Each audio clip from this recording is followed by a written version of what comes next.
and welcome to the most extreme podcast in professional wrestling to date. This is Extreme Wrestling Podcast. I am your host, as always, Ryan Arnold, joined as always is James Dew. Did I get it right this time? No, that's the first time you got it. It's the second time you messed up. It's Doe. It's Doe. Okay, it's Doe. James Doe, as always. And I figured we start the news with NXT with a two-night event called the Great American Bash. Yes, basically stealing the one from NWA and WCW. One that Cody Rhodes wanted to try to get, but couldn't. Yes, we start the night. We start tonight with night one with a matchup on night one that is a fatal four-way match to determine the number one contender for the NXT Women's Championship. The match consisted of Tegan Nox, Dakota Kai, Mia Yim, and Candice LeRae. Candice LeRae was first eliminated by, I don't know what the sequence is, but she was pinned by Mia Yim to be eliminated. And then Mia Yim would be eliminated by Dakota Kai after a miscommunication between Yim and Tegan Nox. And it led to Dakota Kai and Tegan Nox battling it out, where near the end of the finish was Tegan Nox hitting Kai with a Molly Go round, followed by the Shiniest Wizard to get the 1-2-3 and become the number one contender for the Io Shirai's NXT Women's title. And that match will be happening next week. The other thing that came out of this, outside of Tegan Nox versus Io Shirai for the NXT title next week, is a street fight between Mia Yim and Candice LeRae, with the finish being Candice LeRae hitting Mia Yim with her brass knuckles on the side of the head, and then following it up with all this happening on top of the table on the top turnbuckle through via swinging neck breaker onto a pile of chairs and laying her arm across Mia Yim to get the 1-2-3. So obviously, I'll start off with obviously the fatal four-way elimination match. It was really good. I enjoyed it. Great way to start the night. Happy for Tegan Nox to become number one contender. She's on this bit of a redemption story after being injured in both the Neon Classic because knee injury and stuff like that. Good redemption story. And she's finally getting a shot at the NXT Women's title. And then the street fight between Yim and LeRae was pretty awesome, including the finishing spot of the match, as well as there are some other ones. But the only one that comes to mind was Mia Yim pushing or something or doing something to Candice LeRae, and she goes through a table which had a lot of food on it. They cleared it off, of course, but she went through that table and had a cloth on it. Those were some really, really great spots. But James, your thoughts on the Fatal 4-Way Elimination match and the street fight? I was honestly surprised. Oh, by the way, just to let you know, the street fight started night 2. Yeah, NXT. That's right. I forgot to mention that the street fight happened on night 2. But anyway, continue, James. But I was actually honestly surprised that they gave the win to Tegan. I thought they would give it to Dakota, but it kind of leads to the fact that, Tegan and Dakota had a history against each other. So I guess because, Dakota Kai is normally getting the win, I think this is just like to say, hey, look, Tegan Nox beat her demons and finally had a shot. Do I think she's going to win it? No. But I'm glad she got the shot. Continue. Going to the street fight, it's a match that was going to be done because this feud between Mia Yim and Candice LeRae, they're gonna just settle it soon, and I think this is just the blow off match to really say, hey, look, this feud's going to end, and then whatever they do. Yeah, I wasn't quite shocked with Tegan Knox. I was also expecting Kai, but I am pretty happy with Tegan Knox winning it. And like I said, the Street Fight was pretty damn good to open up night 2. Anyway, we move on to the next match that was after the Fatal 4-Way Elimination match, which is a very technical-based wrestling match between Timothy Thatcher and Oni Lorcan. From the limited time I saw this match, it was very, very technical, very amateur-based wrestling match, with the finish coming to, I think, Thatcher getting the win via submission via what looked like an armbar or something, or a disarmer or something like that. It was an armbar. Yeah, it was an armbar, yeah. But really great amateur-based technical wrestling match. This made me think of, if I thought Daniel Bryan and Drew Gulak are technical, watch these two. This was on TV. This was a great technical amateur-based wrestling match. Your thoughts, James? Thatcher's going with the catcher can type wrestling style. So, or what does he call it? The Thatcher. Thatcher can, something like that. So I'm not surprised on how that match went. I'm not surprised that Thatcher won the match. And I think with Thatcher still being one of the new people, and really Orny Lorcan's kind of more of a jobber anyway. So I'm not surprised. And, it's good continuing that push for Thatcher. Yeah, absolutely. And then I think shortly after that match, there might have been other matches I can't remember, but one of the other matches that stood out for night 1 was the NXT strap match between Dexter Lumis and Undisputed Era's Roderick Strong. With, I believe, the finish came with Dexter Lumis hitting that one finisher and putting them to sleep, and then Roderick Strong tapping out. Also, I think later on in the match, Bobby Fish came down. Bobby Fish tried to interfere in the match. But to no avail, basically. Mm-hmm. I thought it was a pretty good match. There were some good spots in here and there, but I did enjoy this match quite a bit. James, your thoughts? Well, it's a strap match, so you're not expecting much of it. It's just more of Roderick Strong can't escape his inner demons type stuff, And I thought it would be more with a cage match, but, I don't think they want to do so many cage matches at once in the NXT arena.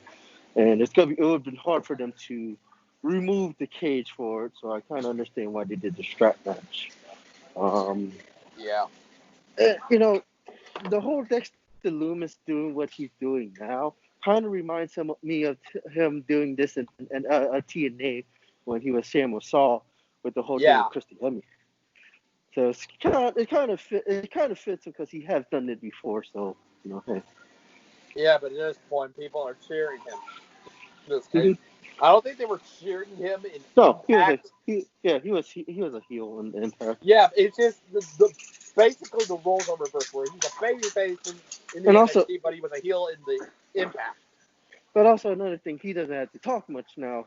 As well, in Impact, he has to talk. So. Yeah. Then we get to probably the last match on night 1, which is between NXT Women's Champion Io Shirai against one half of the WWE Women's Tag Team Champions, the Boss, Sasha Banks. This match was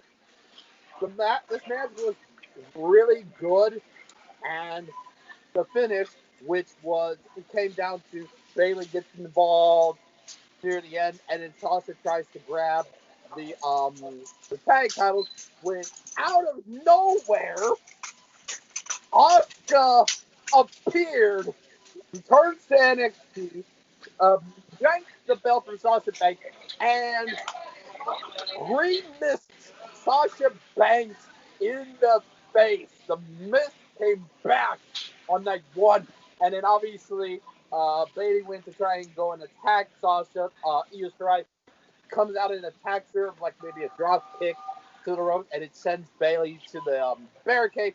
And then Io Shirai went to the top, moonsault onto Sasha to get the 1, 2, 3. That finish was freaking awesome, and I was not expecting Asuka to be there. It was so damn awesome. James, your thoughts? And well, here's the thing though. Obviously, we're gonna mention Sasha and Asuka later on. Now, Yeah, obviously, but this is we'll get to that shortly. basically let's say this: is it match of the night in your opinion? I want to ask you this question. For night 1, absolutely. I meant overall for the Great American Bash. No, I would say number 2. Okay, but going into what you just said, um, with Asuka and Sasha, I mean, these are two great competitors. I mean, I know Sasha has the history of hurting people, but Sasha can still work a great match. Absolutely, and this was no exception. This So was with a her great match having overall, a great finish, easily.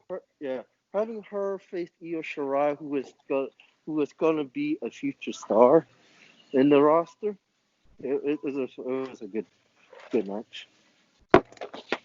And then we kind of concluded NXT Great American Bash with there was obviously real quick mentioning, kind of an honorable mention that I didn't put on here, but it was the 6-man tag between Legado, Del Fantasma, and taking on Drake Maverick versus Breezango, where Legado got the win. Yeah, I don't know what the finish Question. was, but I know it had something to do with It's basically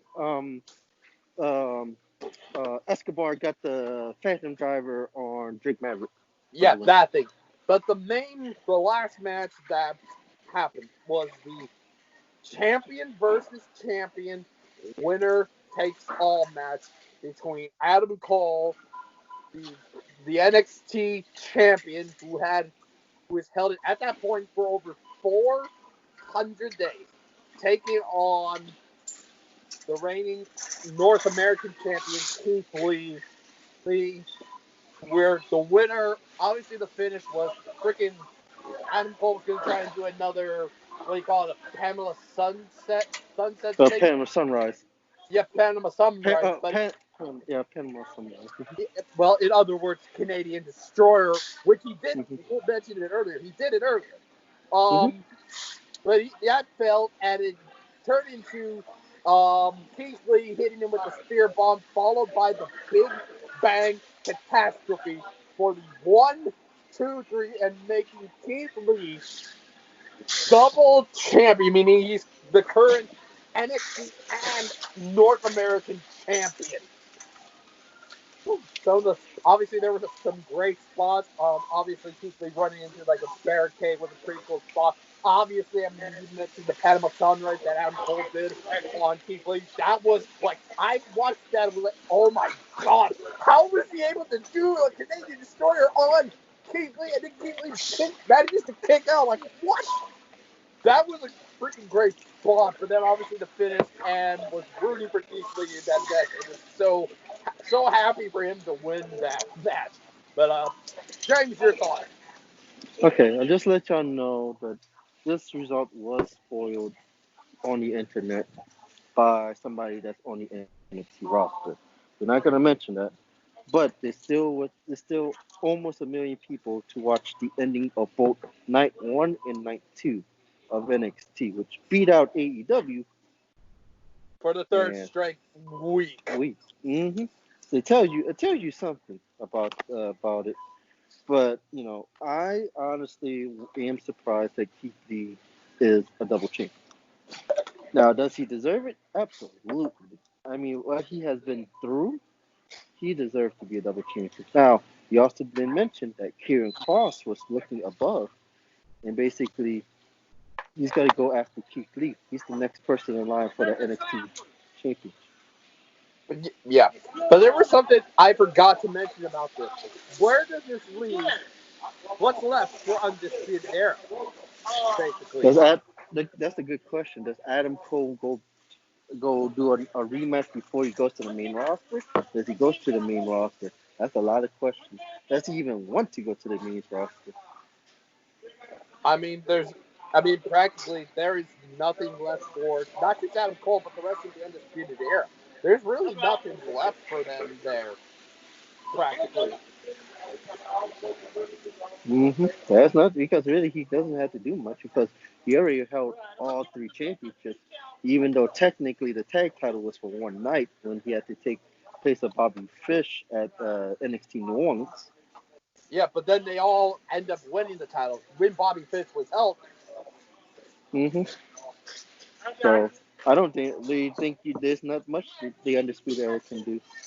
So Yeah, I think it's time. I suggest they probably go either Raw or SmackDown, which probably SmackDown is the best fit for them. Because they really you need look on Raw, the faction game is pretty good on there with the Monday Night Messiah and his disciples. I'm calling them the Hurt Business at this point.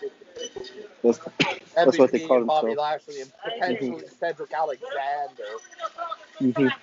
But I feel like they'd be a fit for SmackDown. Think of the matches outside of tag team matches that could be great over there. Obviously Adam Cole versus Daniel Bryan round 2.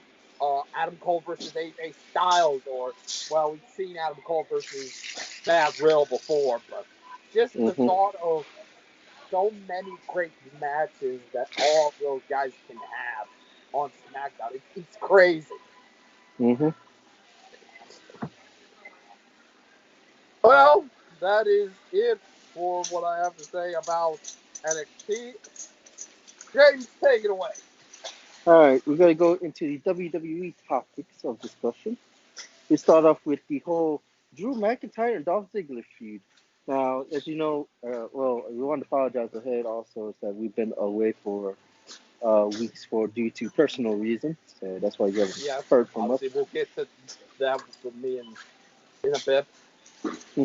Obviously, when it comes to that, there is the double contract signing where he was, and it led to a champions versus challengers mixed tag team match where it was Drew McIntyre and Asuka teaming up to face Dolph Ziggler and Sasha Banks, where the winner, I think Sasha Banks, getting the team to win via a roll-up thing. Yeah, just a roll. Roll-up thing to get them to win. And this obviously was the precursor to the NXT thing that happened. But yeah, but also we're gonna talk. We're going to talk about Asuka and Sasha in a bit. The main thing we also want to talk about is what happened Monday night, where out of surprise, Heath Slater returned for one night. And basically, for a bit was on the side of Ziggler because he was saying how Drew McIntyre basically,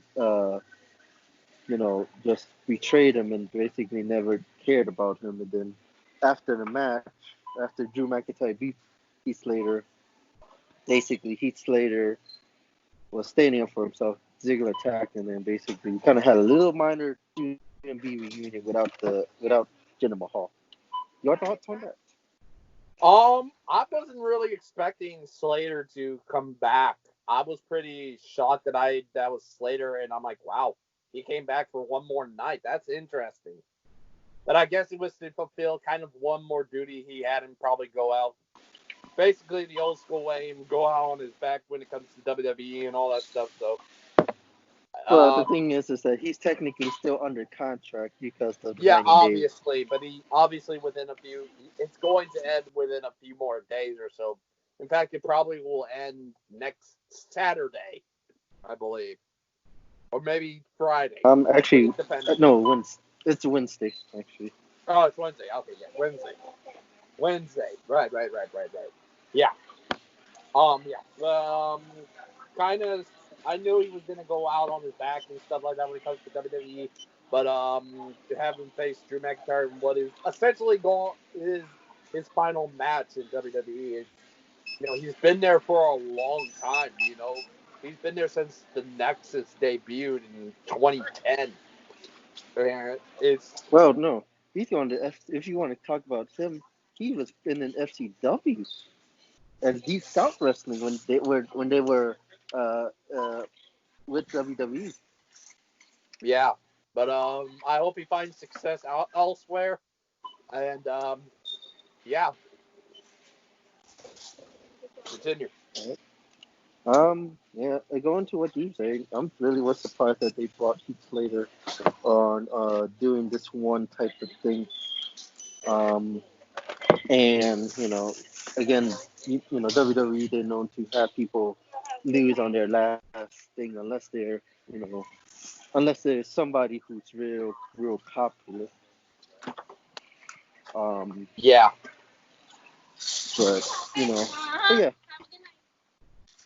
Um, Next topic of discussion is uh, I just had the thing loaded too.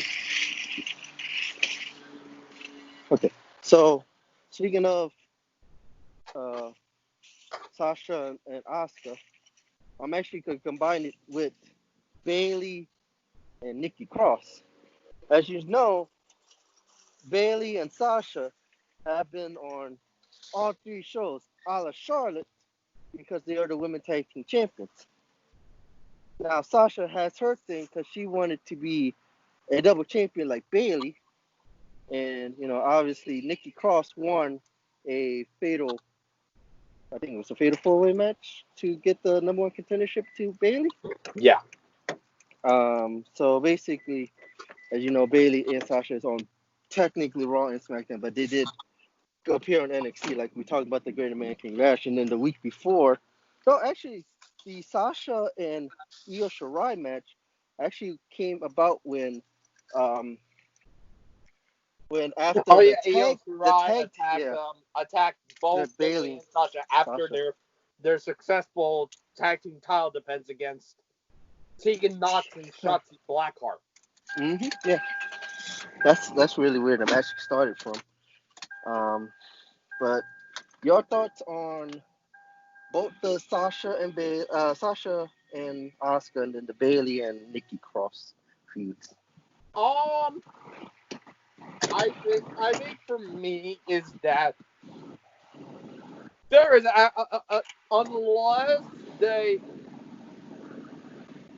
unless they somehow put the tag team titles on the or something like that, which they're gonna have a tag. There's gonna be a tag team title match for the women's tag team titles between. Well, they're calling themselves the Golden Role Models versus the Kabuki Warriors next Monday. I don't see. I see. Obviously, this could lead to the turmoil between Bailey and Sasha, unless they're willing to go the extra length and stuff like that. All that. But Mm-hmm. if they do go with the Kabuki Warriors winning the tag team titles, taking them off of Bailey and Sasha, but then somehow Sasha, which I highly doubt Sasha's gonna win the Raw Women's title. I mean, there's just no freaking way. I'll be freaking shocked if they do. But from what I heard, this could lead to a winner takes all match between Bailey and Sasha. But I honestly think to myself, there's no way freaking Sasha is gonna beat Asuka.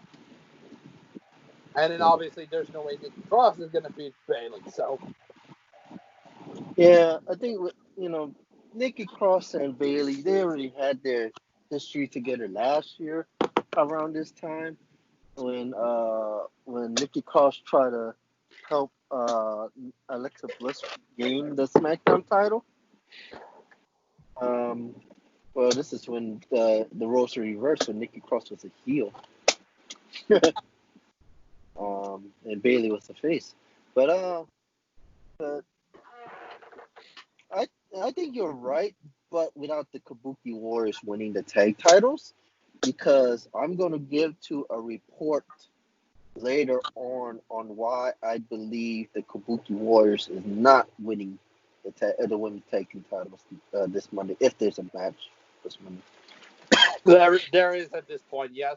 It was basically the Golden Role Models accepted the challenge of Asuka, that if Asuka could beat Bayley later on that night, that there would be a women's tag team title match, which Asuka won, and which obviously they accept. And obviously, this all leads to the turmoil between obviously Sasha and Bayley.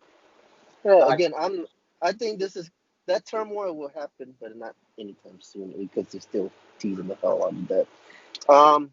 Okay, next one is going to the SmackDown. Matt Riddle and AJ Styles. As you know, Matt Riddle debuted on SmackDown weeks ago, and basically he's having a feud with AJ Styles.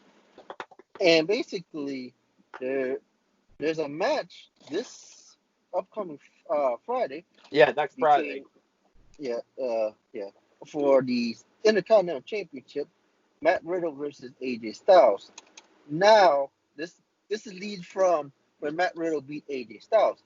Now, here's the twist to this.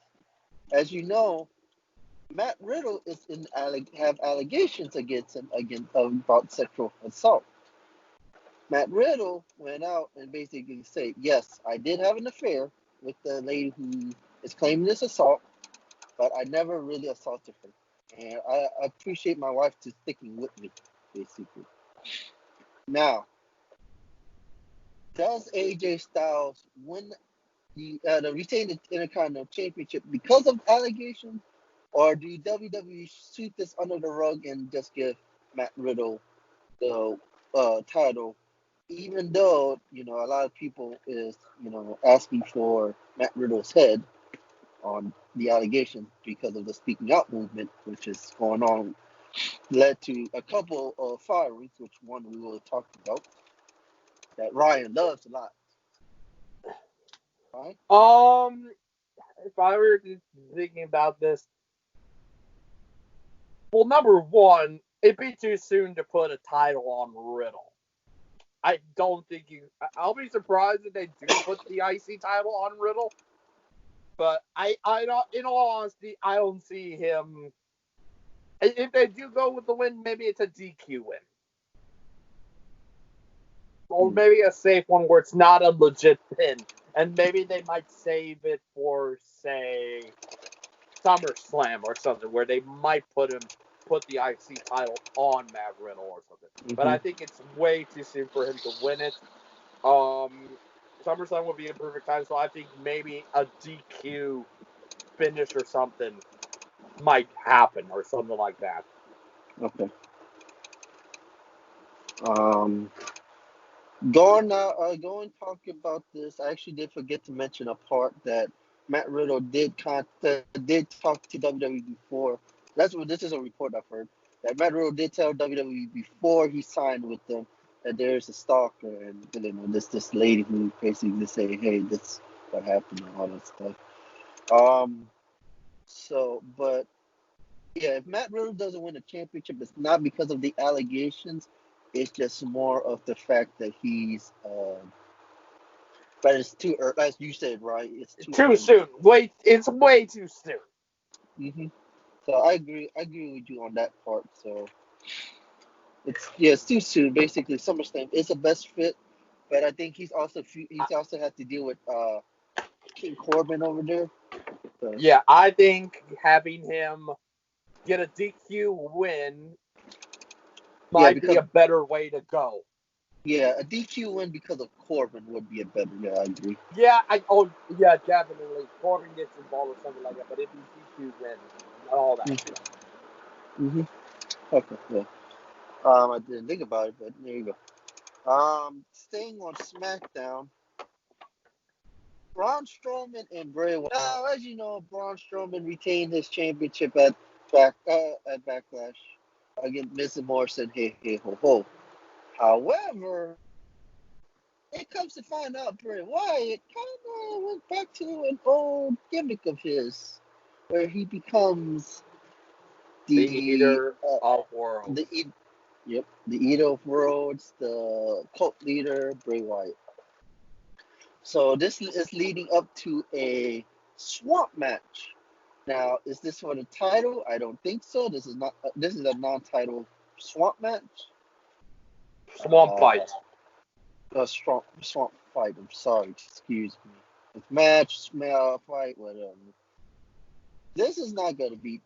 This swamp fight is not going. Yeah, this swamp fight is not going to end the feud.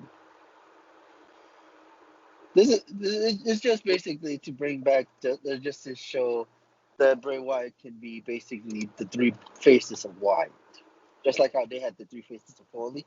Yeah, basically the whole Eater of Worlds gimmick at this point is basically his mankind gimmick. You know, the freaky one and all that stuff.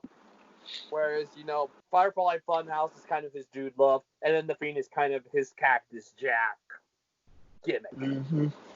Yeah. Mm-hmm. Good comparison. That's a good one. But yeah, I think this is going to lead to the Fiend coming out and defeating Braun Strowman at SummerSlam. Yeah, and then the Universal title will be on the line, like easily. You want to talk any more about it?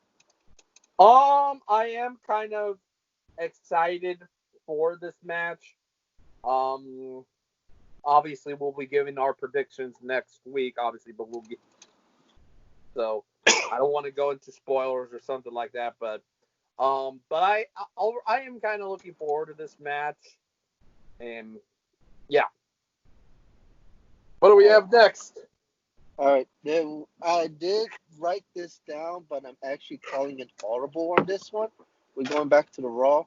The honorable mention is the brand new U.S. title belt. What do you think about it? It looks pretty good. I ain't saying it ain't bad. It looks pretty good.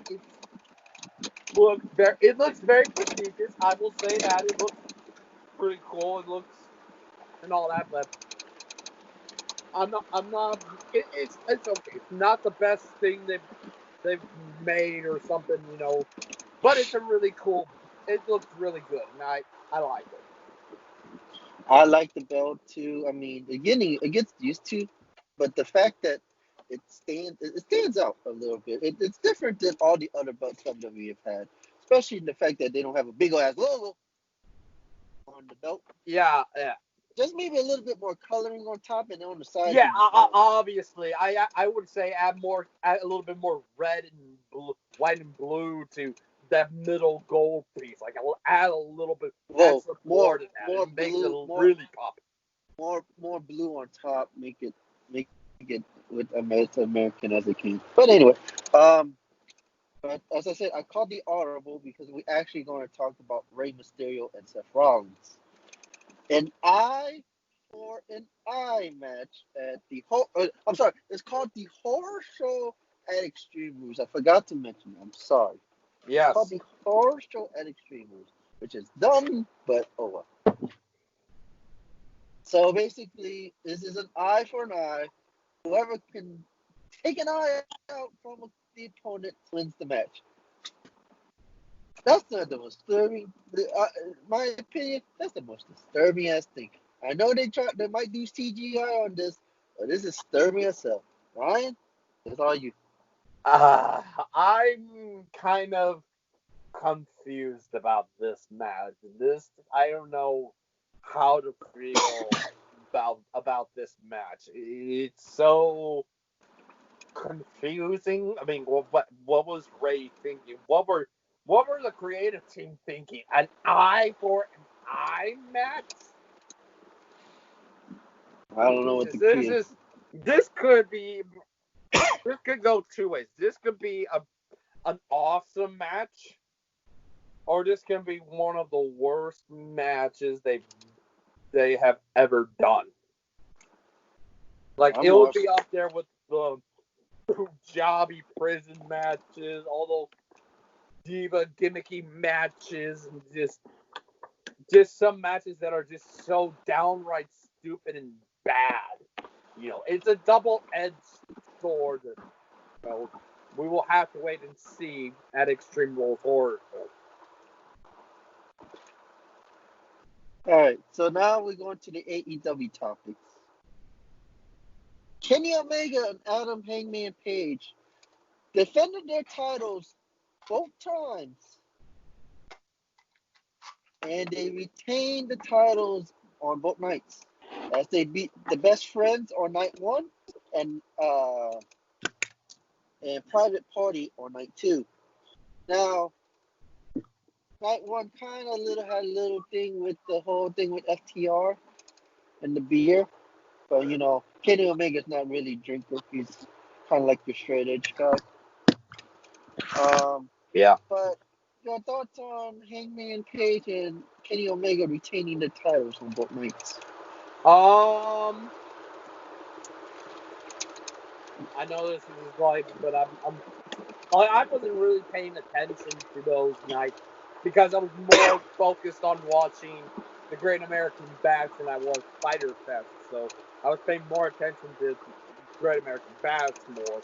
But so that's why I'm not at liberty of saying anything about it. But other than, I'm sure there probably were pretty good tag team matches overall. So Yeah, their tag team matches are pretty good. I'm kind of surprised that they're still keeping the titles on them because of the potential breakup. It's basically, honestly, it's like Sasha and Bailey. They're gonna break up. yeah. Soon, but when? When is it they gonna break up? They gotta have the titles, but when are they gonna break up? Now, Hangman Page doesn't really need a singles title. Kenny Omega kinda. Anyway. Speaking of FTR and the Young Bucks kind of have a little feud going on because of little miscommunication on night 2, as Butcher and Blade and the Lucha Brothers beat FTR and the Young Bucks on night 2 thanks to some miscommunication, and one of the Young Bucks getting pinned by Pentagon. Now they're still setting up a feud. But when are they going to feud? And what is your thoughts on this FTR Young Bucks thing? It's only a matter of time before they finally collide. That's all I gotta say. Yeah, honestly, I'm within the same boat. I don't watch much of AEW if I can. It's just more like highlights and stuff. But obviously FTR and Young Bucks, basically they've had the history together on the Twitter feud, so they're known to basically tease a lot of this stuff. So honestly, it's a feud that's going to come down sooner or later. You might go to I don't know. I don't even know what's the next pay-per-view coming up. Well, they got Fighter of the Fallen coming up this Wednesday. So yeah, but I think they might do it at all out if there's an all out pay-per-view. The same thing. I think the same thing you could say with Hangman and Kenny Omega. Anyway, yeah. So I had to explain. Here's something I had to explain to my little co-host over here, Ryan, because Brian Cage was awarded the FTW World Championship. Now Ryan called me and said, "What the fuck is the FTW World Title?" Because explain to me why you don't know it. Because obviously I never really cared. I never really watched ECW back in the day. The only shows I was watching as a kid back in the day were obviously WWE, then at the time WWF and WCW. Oh, you understand because we're young kids and we're not supposed to watch that type of shit, but we still do anyway. Obviously, yeah, but I never knew about it until like that later on down the road when I was a little bit older. So basically, for those who don't know what the FTW World Championship is, it's basically Taz's version of the World Heavyweight Championship. Taz introduced it in ECW because Taz had a feud with Shane Douglas, Unfortunately, he never got a shot at the world title until later on. So he basically made his own championship until he actually got a chance with the world title. Um, and he called the FTW championship. It's FTW means fuck the world championship. Because, he's Taz, he don't give a shit about anybody. Now, only two people have held the belt, Taz himself and Sabu. Now, the belt was unified with the ECW championship. A lot of people were wondering, okay, if FTW championship is from ECW, why is it allowed in WWE, in AEW, not in WWE? There's a WWE on it. The report is that Taz owns the copyright of the belt. He's the one who made it. He's the one who had it designed. He's the one who had it created. So it's his belt. He can do whatever the hell he wants with it. And as you know, Moxley it was supposed to have the world title match at night 2. That's why they had champion versus champion. But due to a little COVID scare with John Moxley, the match didn't ever happen. So that's why Taz created the belt. Not created the belt. Reintroduced the belt to the world. Your thoughts on it?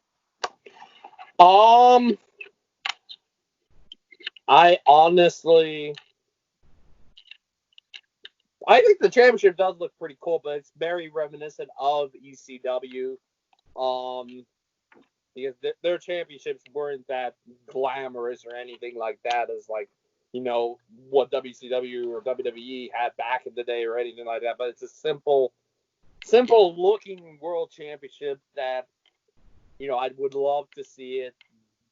Even if Brian Cage doesn't win this match, I would love to see it be defended so that I can be accustomed to it and stuff. But that's my thoughts on it. So basically, yeah, FTW belt is basically kind of similar to the $1 Million Championship. It's just a belt obviously that's not. In some circumstances, it can be defended and people can win it. But it will not be. But it's not going to be recognized in the official AEW. It won't. It will be called the AEW FTW Championship. It'll just be called the FTW Championship. Yeah, it's Taz. He don't give a shit. He basically give Brian Cage this because he's the manager of him, and he's just basically it's fuck you, fuck everybody else. And that's just it. Yeah. Cody is still the TNT champion as he beat Jake Hager, sorry. I combined Jack Swagger and Jake Hager. Sorry.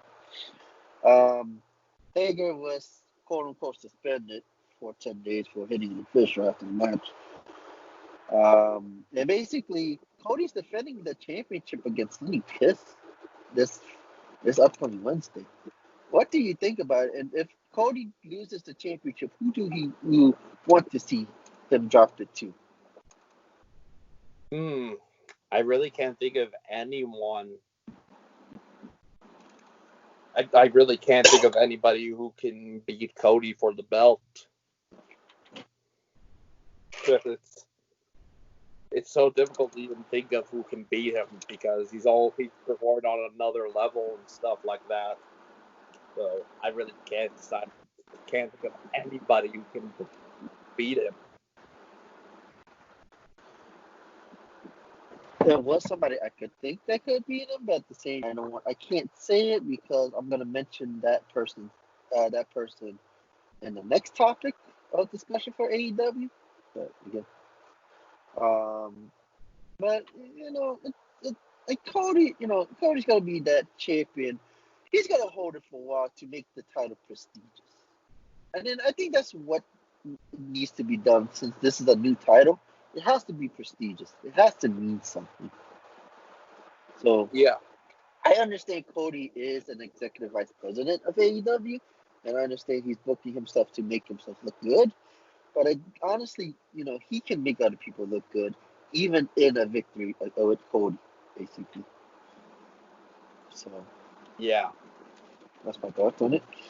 And last but not least, in the main event of night 2 was everybody's favorite match. Oh, yeah.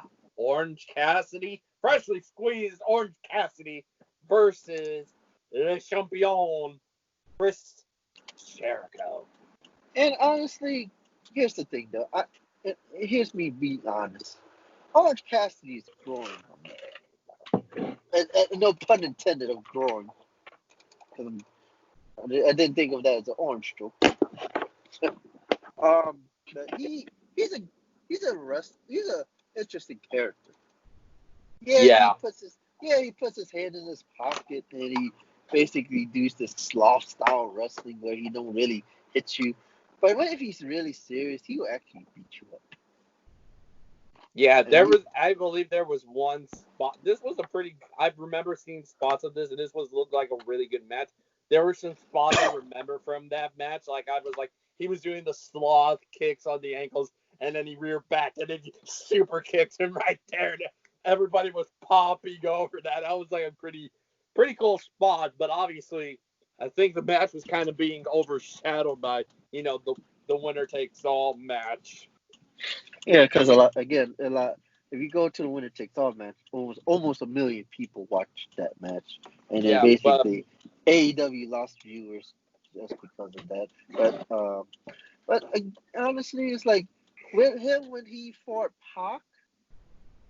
When I didn't think that I seen Orange Cassidy. Honestly, he's somebody that didn't look serious, but then once he actually wrestled Pac and actually meant it, I'm like, damn. And he's a bright star. Is he Yeah, gonna win a champion? if I had to pick of someone who could potentially beat Cody for the TNT title, it would be Orange Cassidy. Now that I think of it, he could beat Cody if he could. He's somebody I wouldn't say because honestly, how they book Orange Cassidy, they don't really give him that much win unless he's in a tag match with the best friends.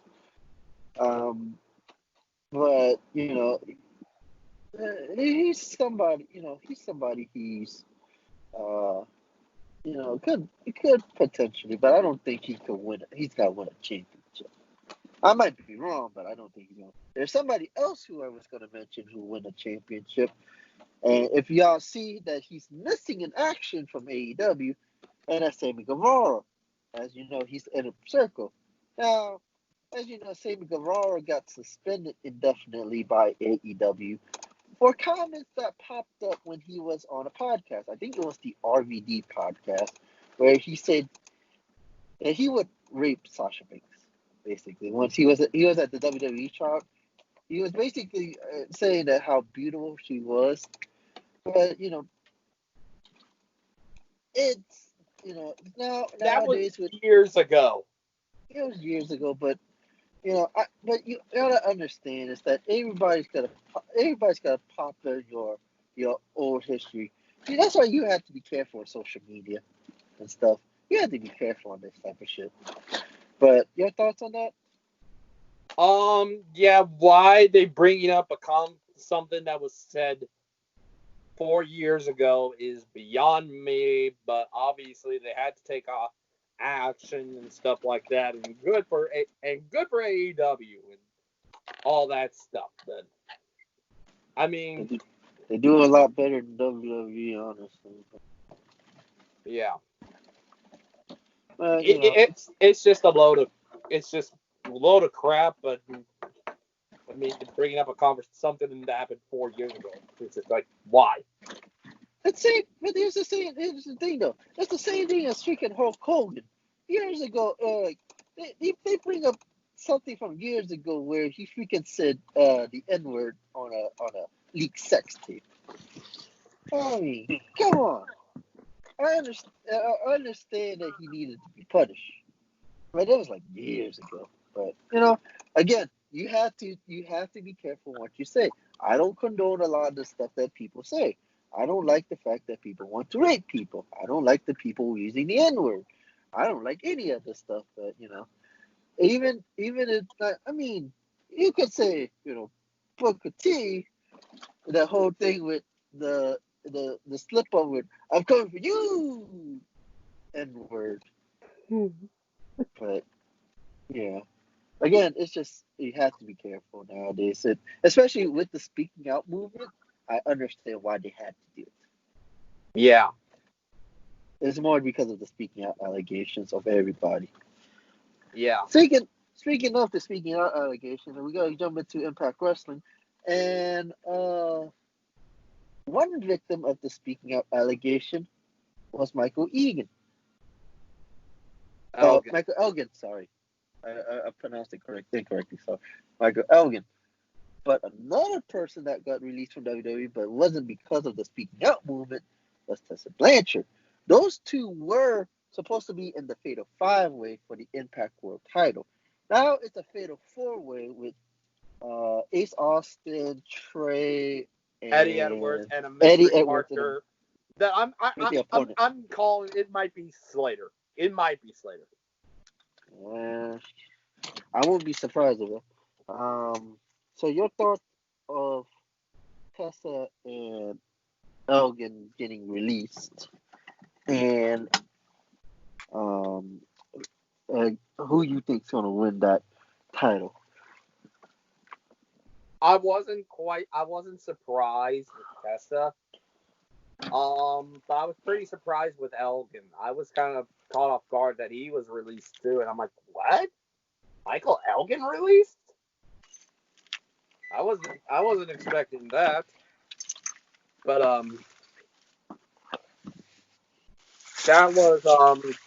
that really caught me off guard when I saw that Elgin was released.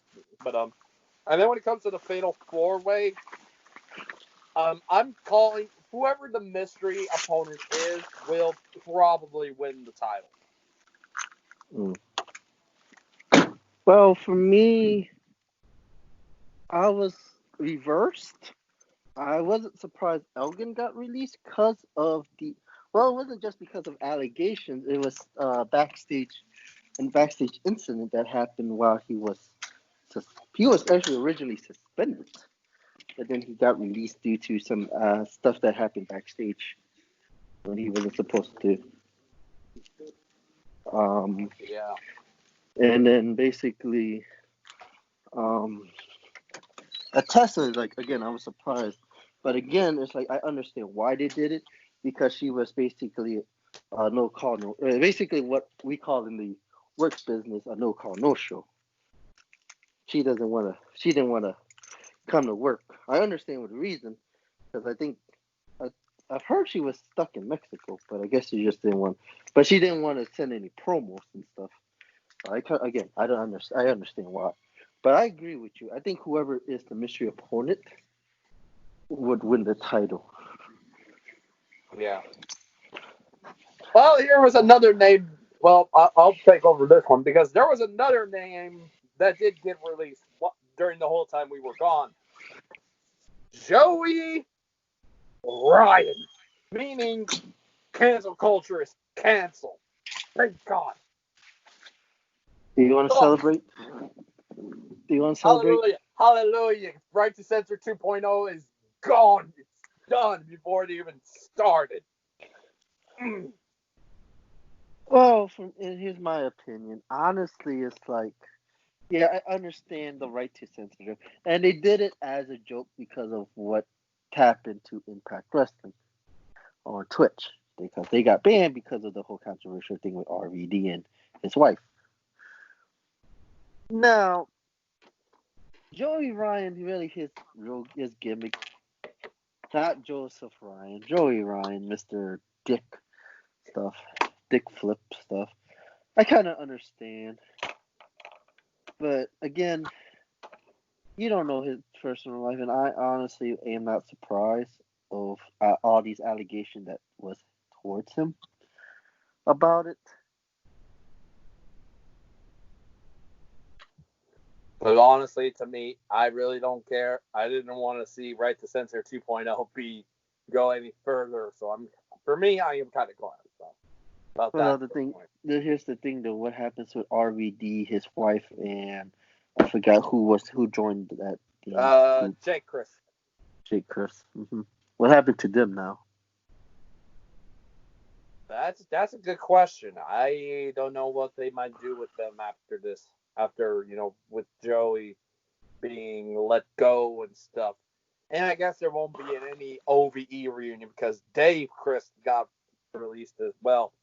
Because of the same allegation of the speaking out movement. Yep. Yeah, basically. So there goes. There's a lot of people. There's been a lot of people on the speaking out movement that been released or suspended or stuff.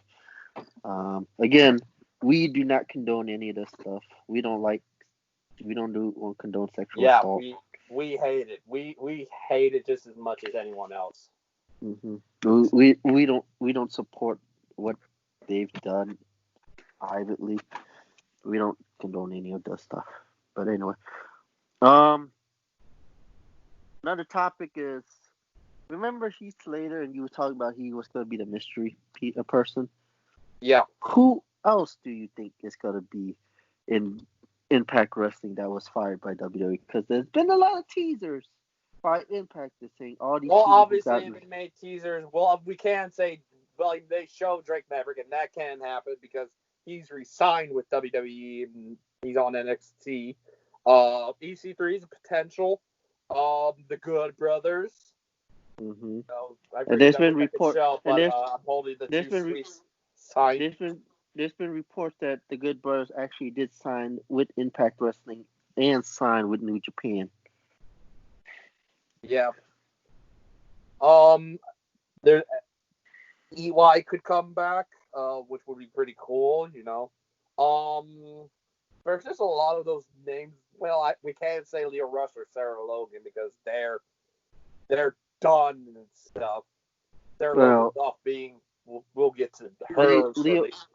Leo Rush basically retired. He's Yeah, retiring. he said he's having one more match or something. After that, he's done. And he's wanting to focus more on his music career and stuff. So, that's that. Oh, there might be I don't know if they were one of those that got released. Mike and Maria Kanellis, I believe they were. Yeah, they one were. Of them. Yeah, they were. They could come back. There's just a lot of people who could come back, practically. If I had to say a logical one, who else I could think would be the mystery opponent for the Fatal 4-Way? Maybe EC3 or Eric Young, if they take them serious, and they could be, if EY would probably be one of the lovable gimmicks, and then you could have EC3, you could be, serious and stuff like that. But outside of Heath Slater, those are the only two I see that could potentially be the mystery opponent. And the thing is that I agree with you because I think, but here's the thing though, WWE kind of fucked over Eric Young and EC3, especially bring him to the main roster quickly. Well, actually, they fucked over EY just doing the whole thing, not letting Sanity be Sanity, like what they were in NXT. They fucked them over. EC3 fucked over. I think he should have stayed in NXT a little bit longer, but they put Red Rush to him.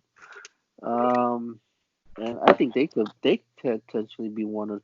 I wouldn't be surprised if Heath Slater, because Impact's history with giving people who were never champions as a champion. I mean, look, comparing Heath Slater and look at Drew McIntyre when he left and he reinvented his image, and when he came back, he was a lot more better in what he was supposed to be. Basically, he lived up to.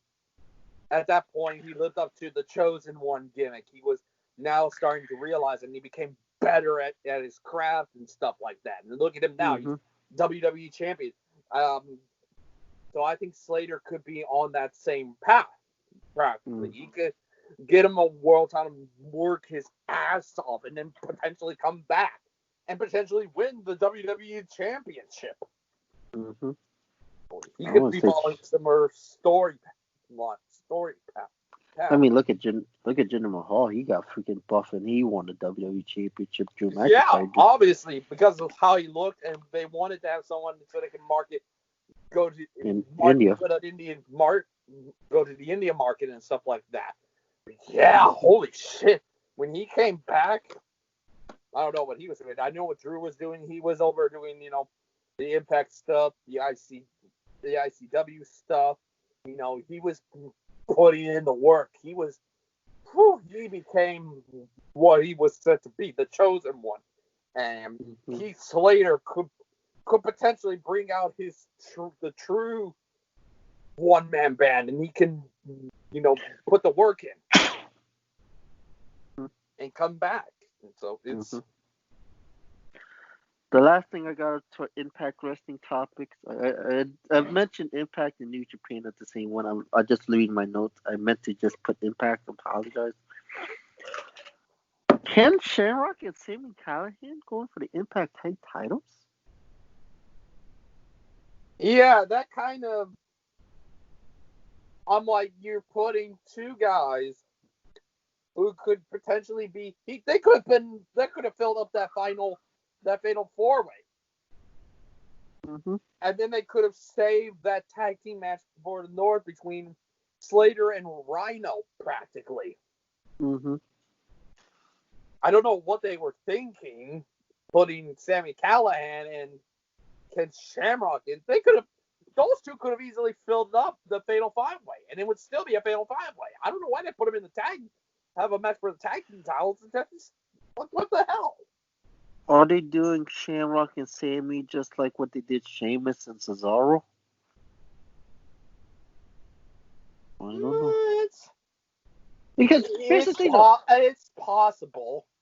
It's the thing, though. It's two people who basically beat each other up, and now they basically have the same issues with the same people. It's basically the enemy of my enemy is my friend.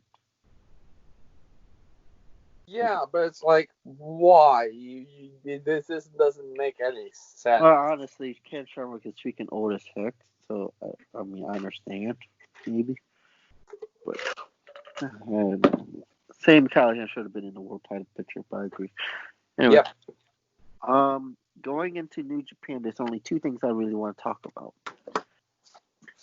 Now, earlier this morning, in the early mornings, about like after midnight, we had the New Japan Cup Finals where Evil won the New Japan Cup. He beat basically what a lot of people call the New Japan's John Cena, Okada. Now, if you don't know who Evil is, he is actually part of I forgot how to pronounce that thing. Whatever he was in, I think I saw the notes and saw that he's no longer with them, and he recently. I'll explain that part. Okay. I apologize.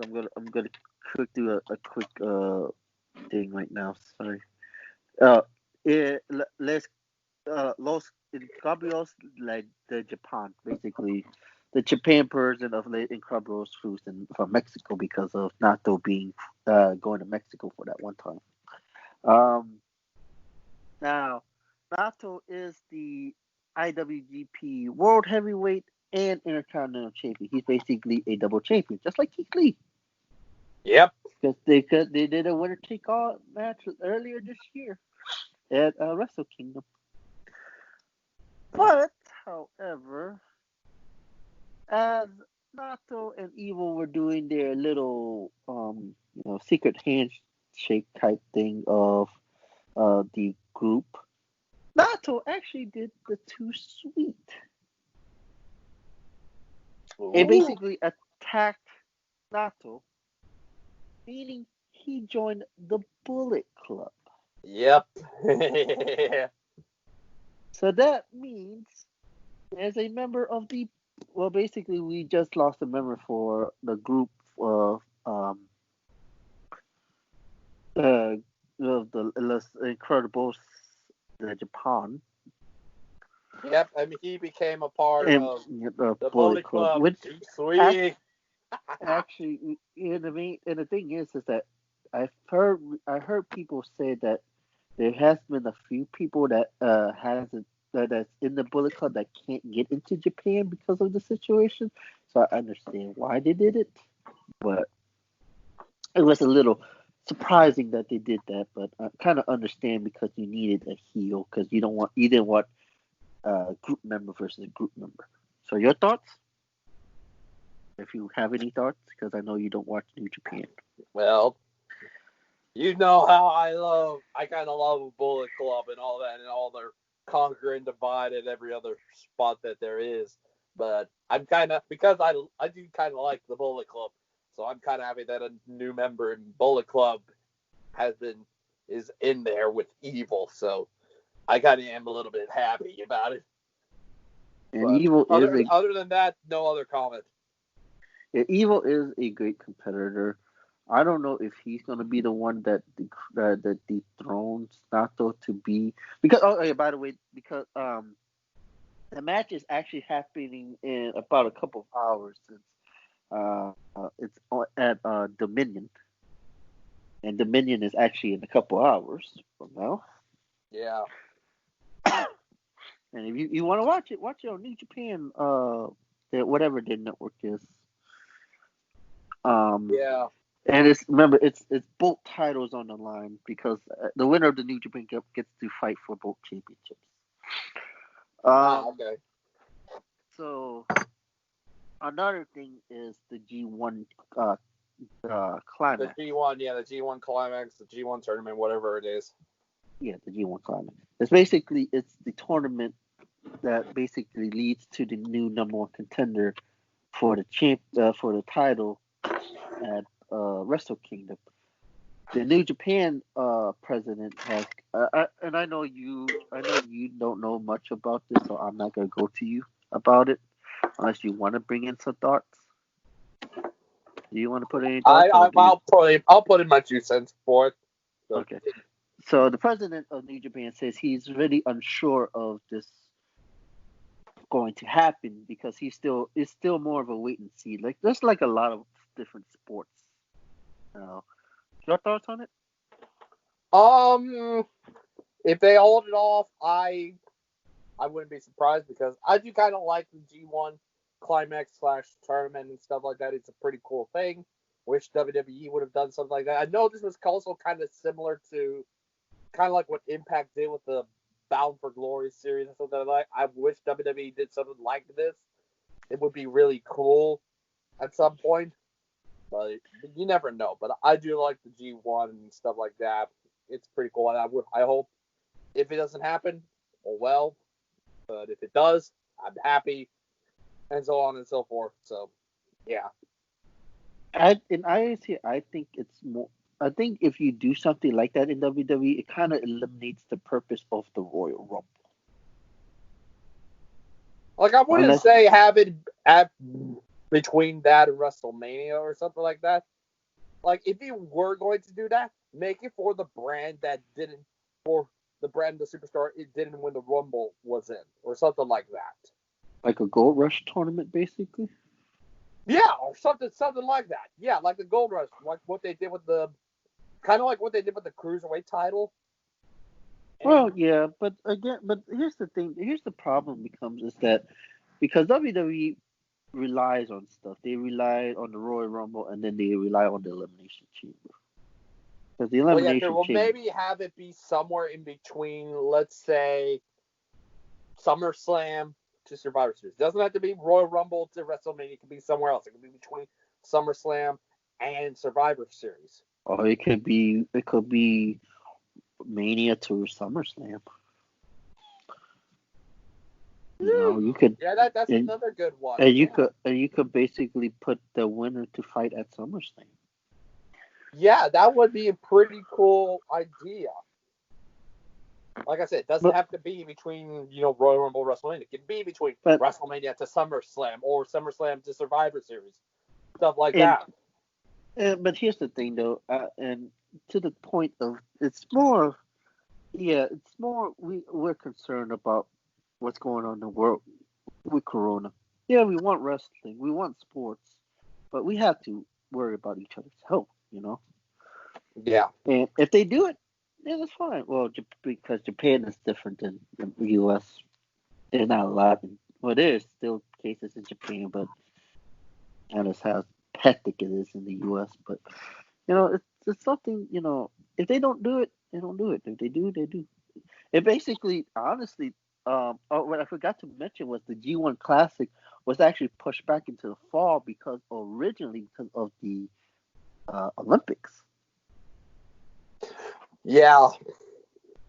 And they actually got, I think, but they're gonna have to push back next year's because of the Olympics, because of how the Olympics got changed. But we don't know how, even if the Olympics is going to happen. So, again, a lot of stuff is going on. So it's more of a let's wait and see type of thing. Yeah. All right. So now we're going to the other news. This news that's related to some, but not really related. First thing I have is Sarah Logan. Obviously Sarah Logan and Raymond Rowe Eric of the Viking Raiders revealed on their YouTube channel Wild and Free TV that she's pregnant. I'm really happy for her, and it just means that she's not gonna wrestle anytime soon because she's got a kid at this point. But I'm happy for her, and that obviously she joins Becky Lynch, and basically Sarah Logan's already gone from the company, but she joins Becky Lynch and obviously the Bella Twins as being future mothers, basically. So I am happy for her and all that stuff, and happy for both of them and their future with a child. And honestly, it's more. We like to send a congratulations to Sarah Logan. Sarah Logan, she's somebody WWE wasn't really gonna give a chance to anyway. Yeah. So and I think she said she wanted to retire and wanted to go to MMA, but now with the pregnancy, she's not able to do that. But again, if she comes back, and she comes back. If not, hey. Yeah. Somebody else who might be leaving WWE, but for a different reason, is Kairi Sane. That's why I think the Kabuki Warriors is not going to win the tag team titles, and I'll explain why. There's been reports that Kairi Sane, WWE, after her contract expires later on this year, to go back to Japan and be with her husband. As you know, during a time period, Kairi actually got married to her husband. I think it was not this past year, but last year. She got married to her husband, but there's been a lot of reports that she wanted to go back to Japan to be with her husband more. And WWE's been also offering her to be an ambassador, but because of the whole COVID thing, that might not even happen. There's also been reports that she wanted to go back to Japan, wrestle in Japan for a year, and after that, she retires. So your thoughts? This could all lead to them wanting to try and keep her around, so this could lead to them putting the tag team titles on her and Asuka just so that she doesn't leave and stuff like that.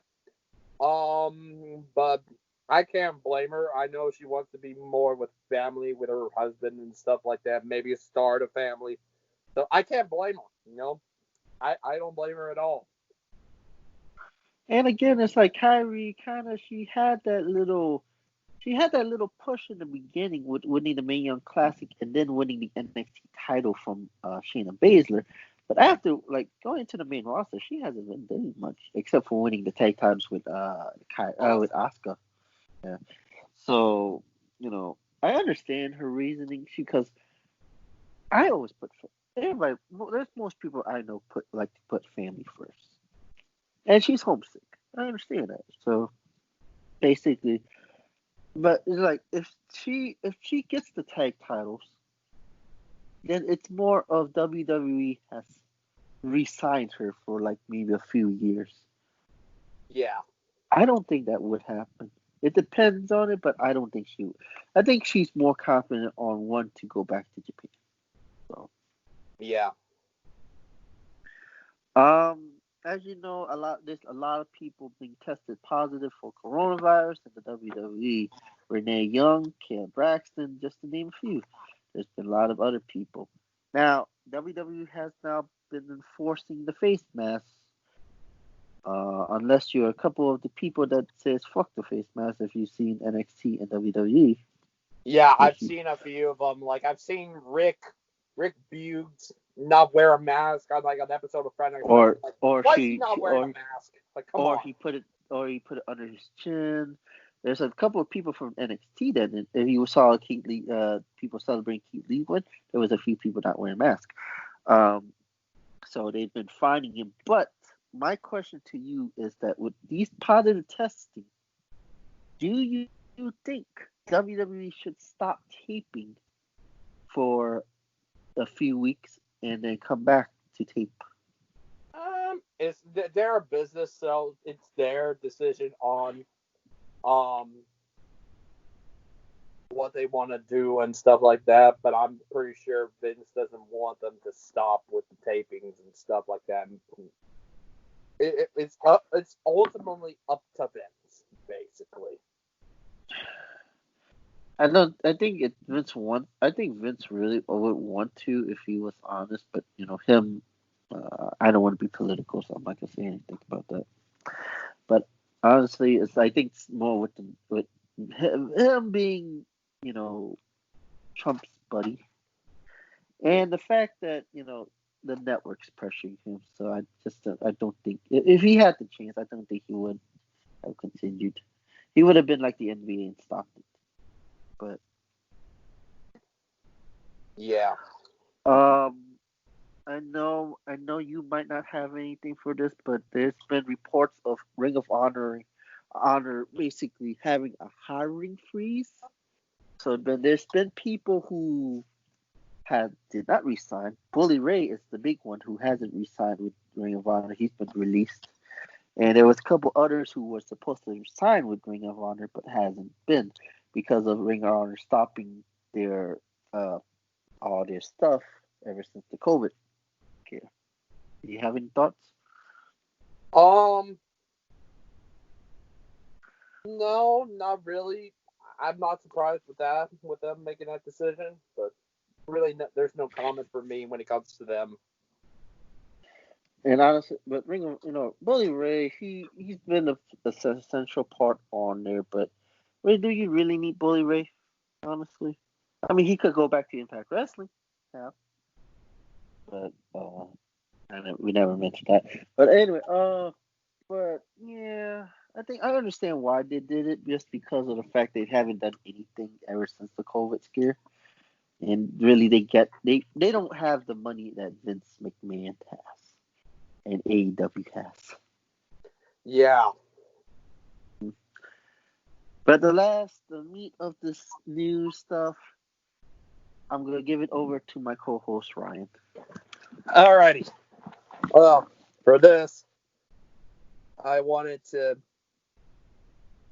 be on camera for this one. The first thing, obviously, is everything that's been going on with practically my life. Practically a lot of basically events as to the reason. It all leads to why we haven't really done an episode in quite some time. I've been having to deal with some personal issues, being mostly due to a certain, I ain't gonna say what it is, but a certain urge that recently had poked its ugly head back into my life, and as a result, I can only have a limited amount of time on my phone or anything like my Xbox or anything like that. The only thing I can have is like watch TV, maybe play music on either my stereo here or my CD player. But slowly trying to, and basically during this whole time,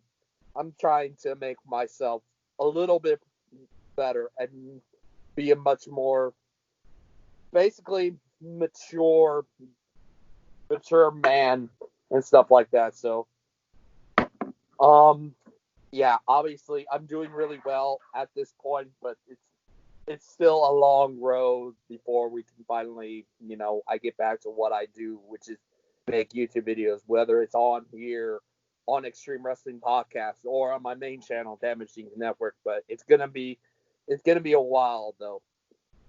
The other thing that I wanted to bring up is the future of bringing back the whole thing about Extreme Wrestling Podcast is we have agreed during this time for me to, just be away from stuff like this, is to agree. And James brought this up about doing at least 2 episodes each month.